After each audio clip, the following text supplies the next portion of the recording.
Hello students, வணக்கம். Right, இன்னைக்கு நம்ம பார்க்க போற டாபிக் இண்டக்டன்ஸ். பிசிக்ஸ்ல இது ரொம்ப ரொம்ப முக்கியமான ஒரு கான்செப்ட். ஆனா நிறைய பேர் பயப்படுவாங்க. பயமே தேவையில்லை. ரொம்ப சிம்பிளா எக்ஸாம்க்கு எப்படி தேவையோ அப்படி சொல்லித்தரேன். ரெடியா? நம்ம எல்லாருமே வீட்ல இத பார்த்திருப்போம் இல்லையா? ஒரு ஸ்விட்சை, எஸ்பெஷலி ஒரு ஹை பவர் டிவைஸோட ஸ்விட்சை ஆஃப் பண்ணும்போது டக்னு ஒரு சின்ன ஸ்பார்க் வரும். அது என்னன்னு எப்பவாச்சும் யோசிச்சிருக்கீங்களா? அதுக்கு காரணம் தான் இண்டக்டன்ஸ். இது எலக்ட்ரிசிட்டியில இருக்கிற ஒரு சோம்பேறி கேரக்டர் மாதிரின்னு வச்சுக்கோங்களேன். என்ன மாற்றம் யானி சேஞ்ச் நடந்தாலும் அதை தடுக்கத்தான் பார்க்கும். அதுதான் இந்த ஸ்பார்க்குக்கு மெயின் ரீசன். சரி, இந்த எலக்ட்ரிக்கல் லேசினஸை கொஞ்சம் டீட்டெயிலா பார்க்கலாம் வாங்க. இண்டக்டன்ஸோட இந்த குணத்தை புரிஞ்சுக்கிட்டாலே டாபிக் ரொம்ப ஈஸி ஆயிடும். இதுக்கு இன்னொரு பேர் கூட இருக்கு, எலக்ட்ரிக்கல் இனர்ஷியா. சிம்பிளா சொன்னா அது மாற்றதே வெறுக்கும், சேஞ்ச்னாலே பிடிக்காது. இப்போ இங்க பாருங்க, இதுதான் இந்த டாபிக்லே த மோஸ்ட் இன்ட்ரெஸ்டிங் பார்ட். நம்ம மெக்கானிக்ஸ்ல படிச்சிருக்கோம் இல்லையா? ஒரு பொருளோட மாஸ் அந்த பொருளோட வெலாசிட்டி சேஞ்சை எப்படி அப்போஸ் பண்ணுமோ அதே வேலையை தான் இங்க எலக்ட்ரிசிட்டியில இண்டக்டன்ஸ் பண்ணுது. எதுக்கு? கரண்டோட சேஞ்சை அப்போஸ் பண்ணும். இன்னும் சொல்ல போனா இங்க பாத்தீங்கன்னா ரெண்டு ஃபார்முலா கூட எவ்வளவு சிமிலரா இருக்கு பாருங்க. மாஸ்க்கு எம்னா இண்டக்டன்ஸ்க்கு எல், வெலாசிட்டிக்கு வீனா கரண்ட்க்கு ஐ. சூப்பர் அனாலஜி இல்லையா?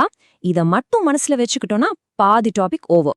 அப்போ இண்டக்டன்ஸ்னா என்னன்னு யாராவது கேட்டா நீங்க சிம்பிளா எலக்ட்ரிக்கல் இனர்ஷியான்னு சொல்லிடலாம்.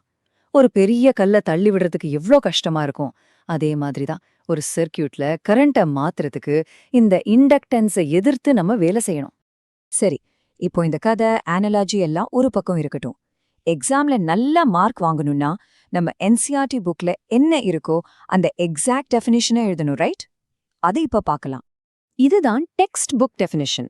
செல்ஃப் இன்டியூஸ்ட் இஎம்எஃப் எப்பவுமே காயில்ல கரண்டோட எந்த ஒரு மாற்றத்தையும் அதிகரிப்பதோ அல்லது குறைவதோ எதிர்க்கும்.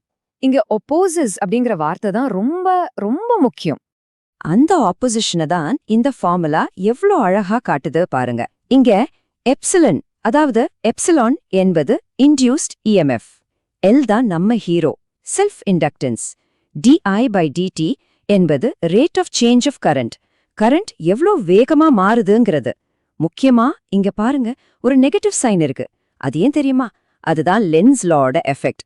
அது எப்பவுமே தான் உருவாக காரணமா இருந்ததையே எதிர்க்கும், ஒப்போஸ் பண்ணும். சரி, இப்போ இத வச்சு ஒரு காமன் காம்பனண்டான சோலினாய்டுக்கு இண்டக்டன்ஸ் எப்படி கால்குலேட் பண்றதுன்னு பார்க்கலாம். பயப்படாதுங்க, ரொம்ப ஈஸியான ஸ்டெப்ஸ் தான்.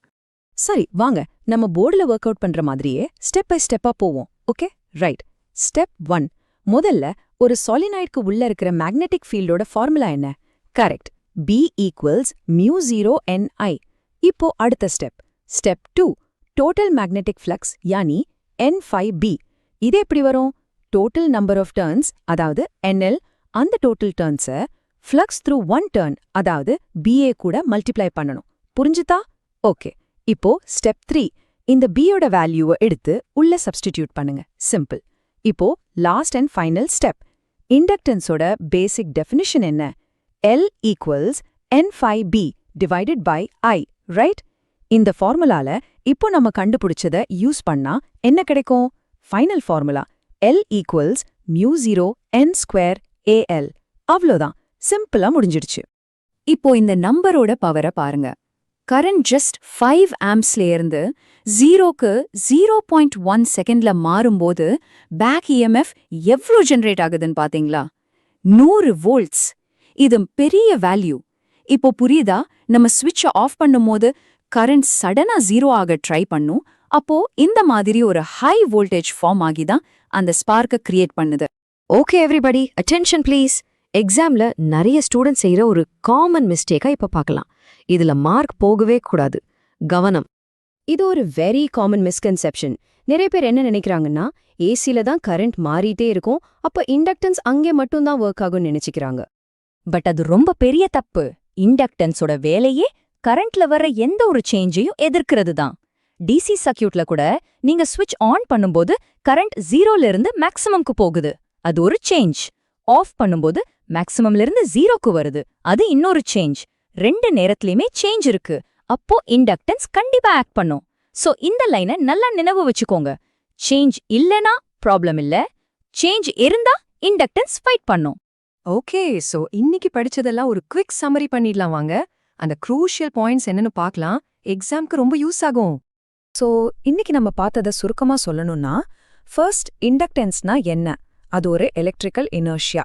கரண்ட் சேஞ்ச எப்பவுமே அப்போஸ் பண்ணும். செகண்ட், அது எப்படி அப்போஸ் பண்ணும்?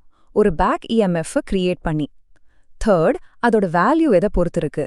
காயிலோட ஜியாமெட்ரி, அதாவது number of turns and area மாதிரி விஷயங்களை பொறுத்து இருக்கு. அண்ட் ஃபைனலி, ஒரு இண்டக்டர் எனர்ஜியை எங்க ஸ்டோர் பண்ணும்? அதோட மேக்னெட்டிக் ஃபீல்டுல. மாஸ் எப்படி கைனெட்டிக் எனர்ஜியை ஸ்டோர் பண்ணுதோ அதே மாதிரி. இந்த 4 பாயிண்ட்டும் எக்ஸாம்க்கு ரொம்ப ரொம்ப முக்கியம். சோ நம்ம முடிக்கிறதுக்கு முன்னாடி உங்களுக்கு ஒரு சின்ன கேள்வி. நம்ம ஆல்ரெடி பார்த்தோம் கெப்பாசிட்டர்ல எனர்ஜி எலக்ட்ரிக் ஃபீல்ட்ல ஸ்டோர் ஆகும்னு. அப்போ நம்ம இண்டக்டர்ல U = ½ Li² சொன்னோமே, அந்த எனர்ஜி எங்க ஸ்டோர் ஆகும்? யோசிச்சு பாருங்க. ஓகே, அடுத்த கிளாஸ்ல மீட் பண்ணலாம். நல்லா படிங்க.